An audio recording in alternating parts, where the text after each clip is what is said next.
Great to see you. Hello there and welcome to Horn Talk. I'm here with Professor Kagwanja. We're going to talk about everything that is happening within the Horn of Africa. What is happening this time around? We're having an Africa-France conference. This conference is going to happen for May 11th, and we're expecting over 30 heads of states, including the President of France, Emmanuel Macron, will be coming to Kenya. What does this mean for Africa? What does this mean for Kenya? What does this mean for France? What does it mean for you as an individual? These conversations will be coming to you every single week on this particular platform, so you can join in, tell people that we are here, so that we can reach Africa in general, single to Horn of Africa, even talk to our compatriots here in Kenya. Prof, great to see you. How are you doing today? Good to see you. I'm happy that I'm on your platform today. Thank you very much for coming, and we are really grateful that you're here.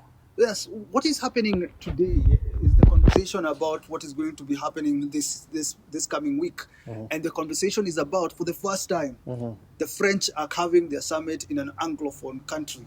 English speaking, we are Kenyans. How is this significant? Well, it's a historic event in all sense of the term, because as you know, France is not a major colonial power along the Indian Ocean coast, compared, for example, with Britain. Yes, we have Djibouti as a French colony, a former French colony. We have Burundi, we have Rwanda, and we have Congo.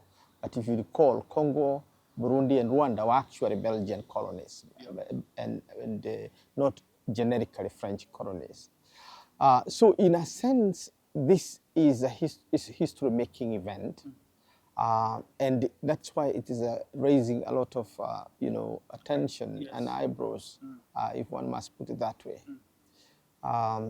Because at the same time, this conference is taking place when there appear to be a huge deluge of backlash against the French, particularly in the Sahel region and parts of West Africa.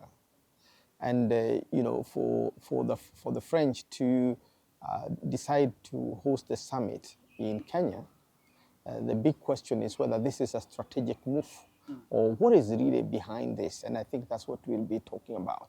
But it is historic. Are we looking at the French changing or their policy when it comes to relating with the continent of Africa? Because you would expect them to go to a francophone country if we start from there.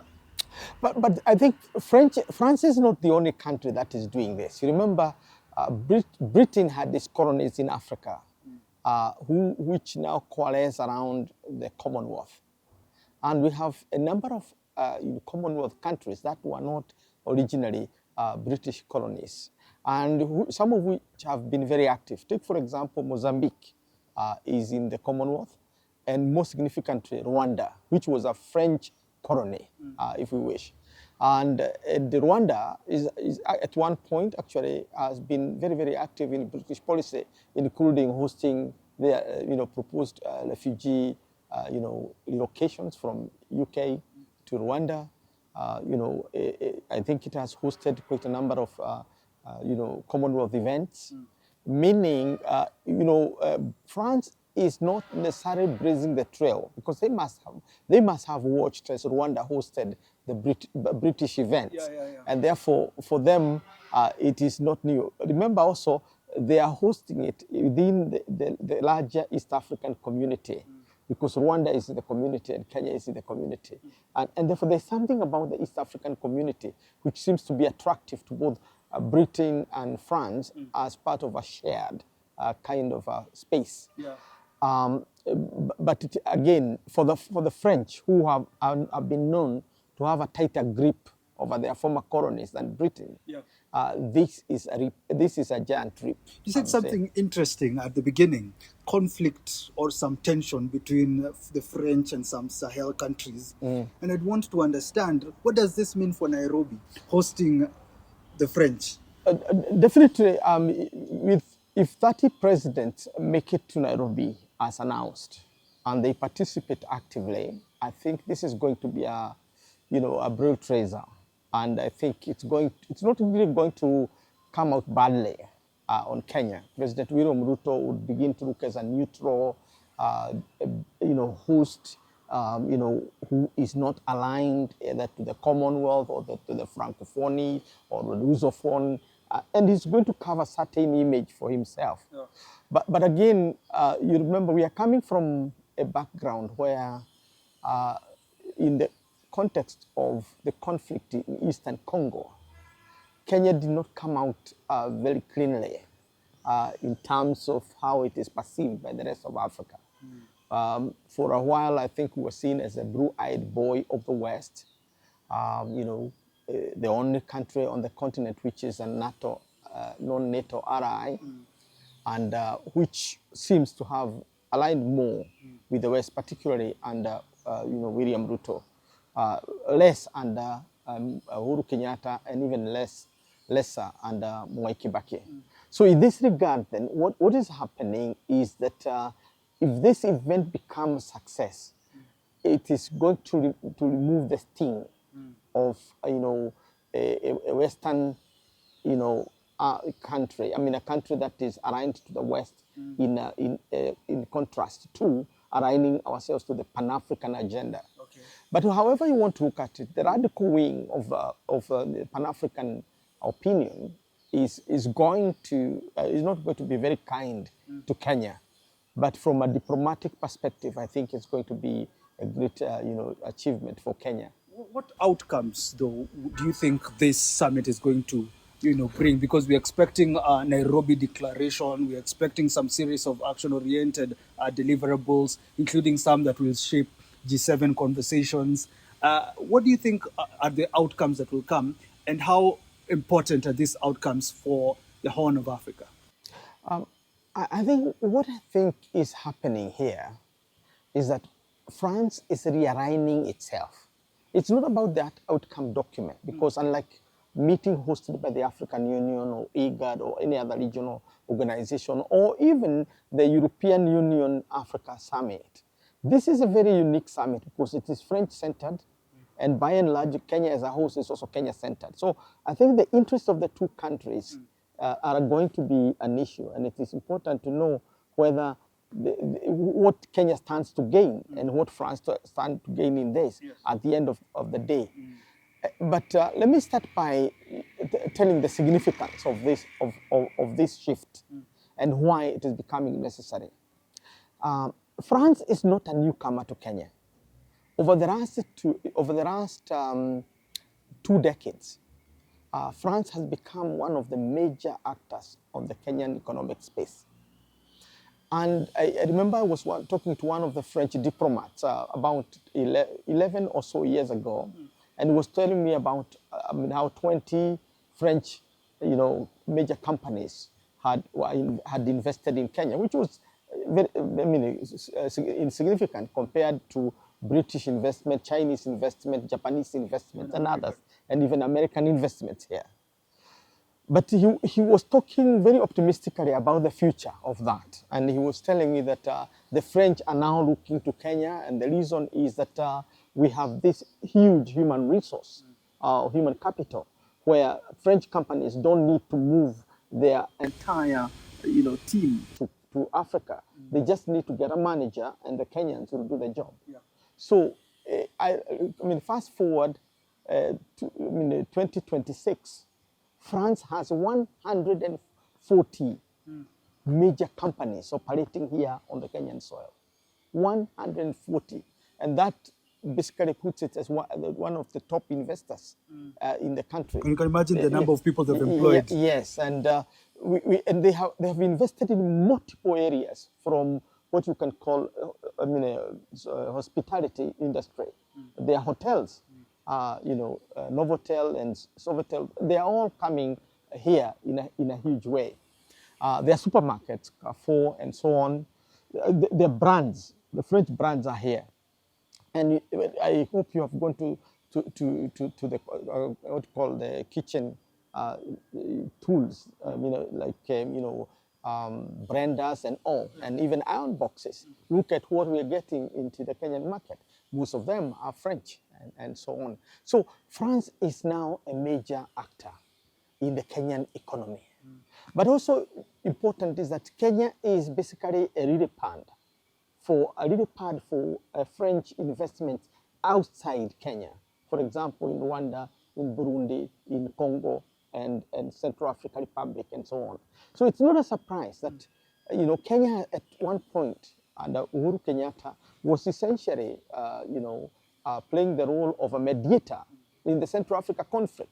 That's how regarded Kenya is.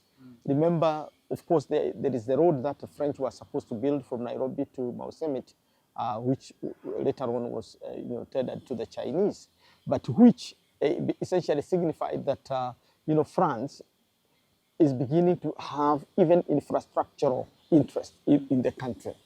So that is one factor, and that ties very well with the Kenya-French interest. But let's come to the most significant game changer in this region. The game changer is geopolitical. It's geopolitical in the sense that power seems to be shifting from the transatlantic connections now to the Indo-Pacific realm. And France's interests are now also shifting to the Indo-Pacific. Now, why are they shifting? Because France has the largest maritime territory in the Indian Ocean. And I think one of the largest maritime territory is also in this area. They also have, overseas territories. So within the French diplomacy, Kenya is actually a neighbor to France. It's more of a neighbor to France than Congo, than Rwanda, or Burundi, because we are near Seychelles. I mean, Reunion. Reunion is just away, and that's a French overseas territory, plus many others. So in this sense, one can say that France is using the good neighboriness principle. And the good neighboriness principle is that Kenya, with its Indian Ocean coast, is a neighbor to France. But it is also a neighbor to a country that is having not just the largest territory, but the most active Indo-Pacific strategy today. Recognizing that three of the major powers in the world today are here in this region, not to mention the Middle East. We have talked, China is within the Indo-Pacific region. Japan, which is the third largest economy, is within the Indo-Pacific region. We have India, which is counted to be the second largest economy within the next 20 years or so. And in so saying, it is now beginning to tap into this huge growing economy, shifting from the transatlantic relations, which seems to be on the decline, given America as an empire is also declining, and the relationship with NATO is also in decline. So consider that France is now coming to basically assert itself as an actor in the Indo-Pacific. Remember also, this is the largest market for French Rafales and other military equipment. That is, India is one of the major consumers, and you can mention other countries.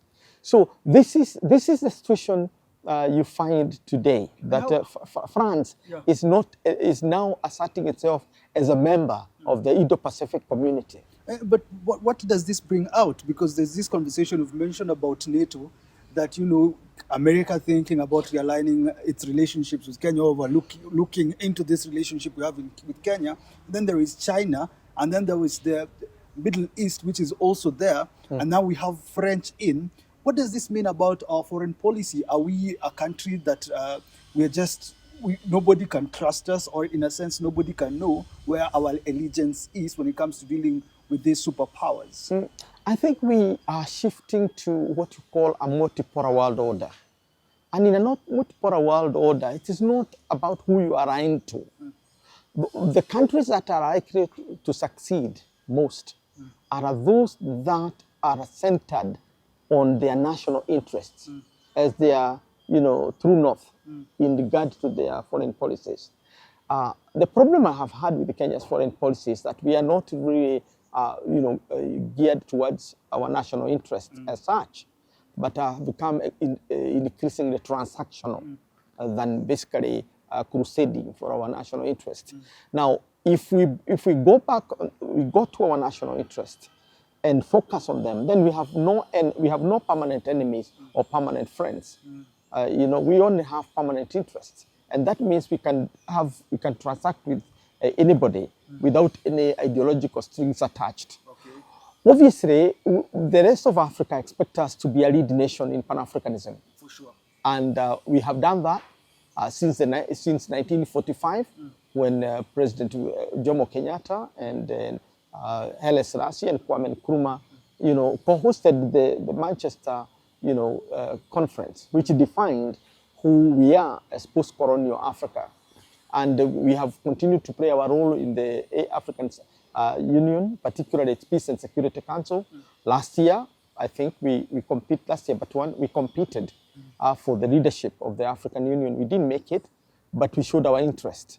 So we will still be judged. And this is where the issue of West Africa and the attitude of the French people towards France is going basically to rub wrongly on us. That is what I wanted to ask. It's going to rub wrongly on us. You remember that phone call? Yeah, from a particular perspective. Yes. Now, I know we are increasingly being accused of being Euro-centered rather than African-centered, to the point that whenever there is a crisis in Africa, we don't consult our neighbors or the key African players in the event, but we start by consulting the West. So this is our own Professor Ali Mazrui in the 1970s and 80s, who during the divisions between the Monrovia and the Casablanca bloc of the Pan-African movement, who coined the term Euro-Africanism as opposed to Pan-Africanism. Yeah. And today it would appear Kenya under William Ruto is more Euro-Africanism, Euro-Africanist than Pan-Africanist. And now it's also about money being a major player too. Yes. And if you say Euro, it can also be the Euros in that sense. Yes, the Euro-Africanism as a kind of the mixture of African and the solidarity between Africa and Europe. Which is basically seen by the radical wing of the African politics as basically a master-servant kind of relationship. Then you can see the backlash that's going to face Kenya. But at the same time, I think I wouldn't say hosting the French summit, what we're calling Africa Forward Summit, is essentially a bad thing for Kenya. What do you hope is happening now?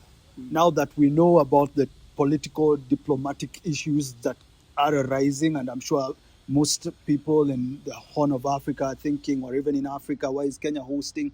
What do you hope the Ministry of Foreign Affairs is doing now?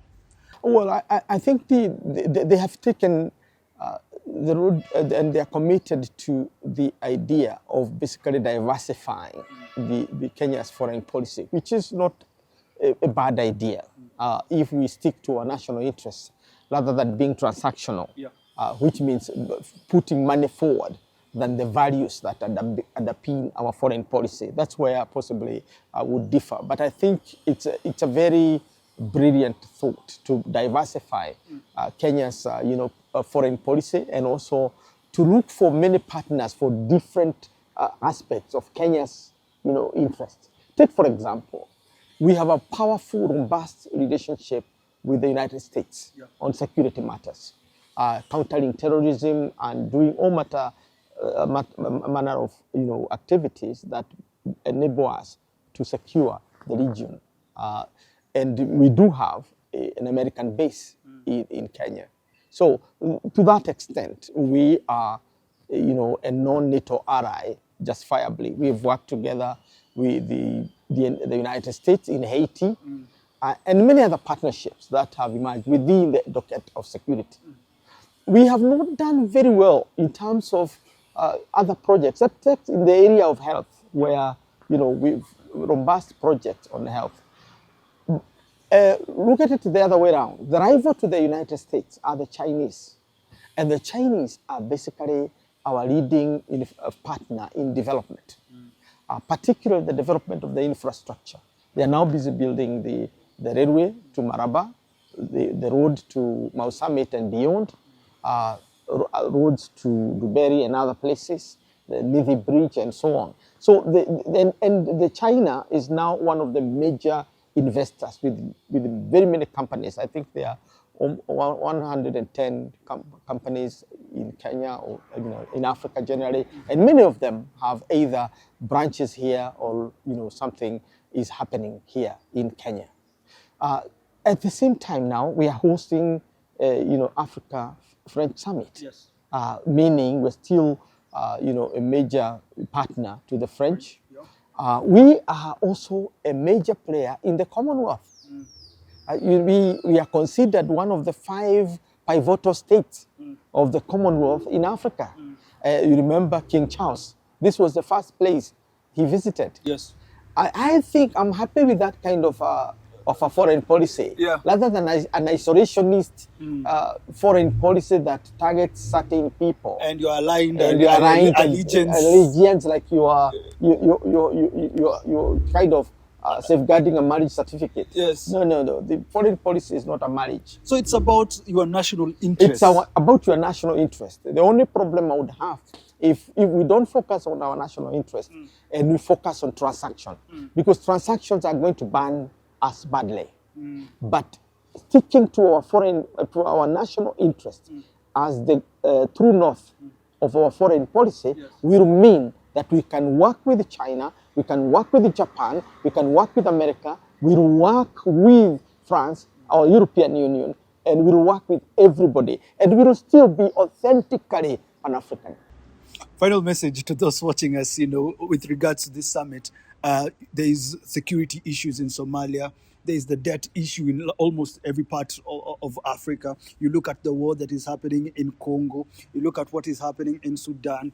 What is your message to African countries, even those here listening to us through the Horn of Africa, with regards to this summit? What should we focus on now? I think the good thing about this summit is that, except the issue of peace and security, which can veer into political matters, the summit, the Africa Forward Summit, is essentially about economy. And nobody will quarrel with the economy. Nobody will quarrel with the environmental issues. The issues that are literally fronted and that are to be discussed in this summit are also the same issues that we are discussing within the African Union and in other places. We are talking about the issue of maritime, the issue of value addition in agriculture. We are talking about the issue of energy and energy security. We are talking about the issues of climate. How do we do development without harming the environment? Those issues are going also to appear. More importantly, discussions about how to reform the international financial system, which has been a pet subject of President William Ruto, particularly now that the dollar seems to be collapsing as the currency that underpins the world economy, and that the euros and other currencies will be coming up. So that is a very pertinent topic for discussion by anybody. Now, the issue is that the context here is within the French, what the French can do to the world. Major European countries, from Britain to France, are beginning to carve their own niche outside the hegemony of the Americans, because America can no longer be relied upon to basically support Europe. That has been proven, and that's why Europe has not taken an active part in any way in the war in the Middle East. And you remember what the British have said, what the Canadians have said regarding now charting new waters into a world where they are on their own. The whole issue of Western civilization as one homogeneous, simplest entity has basically collapsed.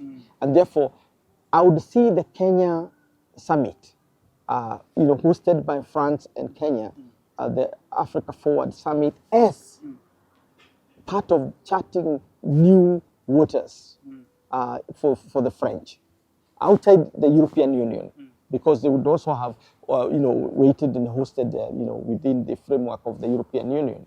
And I think France is making a statement that the old order, where we saw the world as blocks, which are defined by history as Francophonie, Anglophony, or Anglo-America, that is gone. Pax Americana is gone. Pax Seneca, which is the Chinese dominance, is itself not yet in. So we've not seen Chinese dominance. So we are truly getting to a multipolar world order. And I think the debate, particularly on financial systems, reform of the financial system, is going to be very instructive as to where we are headed. Coming from Nairobi, I'll personally be watching to hear what are the conclusions that will be arrived at Nairobi from the reform of international financial. Do you think they are trying to tap or poke BRICS? Do you think they are trying to poke the BRICS alliance that some the BRICS are also there? Yeah. That alliance, and the BRICS are themselves. You're talking about the common currency, you're using their own currencies as modes of transaction. So again, that underscores the increasing, development of a multipolar world order. And if it becomes a reality, now it's likely to be more democratic than it has. And helpful for Africans. Remember, the debate about democracy has been all about the rest of the world democratizing and looking like the West. Yes. Now, the game is changing. It is now the West democratizing the world, democratizing to be like the world, in the sense of the global governance system has to reflect the tenets of democracy, the equality of nations. Yeah. And this, to me, is a very tantalizing vote. Very tantalizing indeed. That has been our conversation on the Africa-France Partnership for Innovation and Growth. The summit is coming here in Nairobi from May 11th all the way to May 11th and May 12th. They'll be here in Nairobi. 30 heads of state.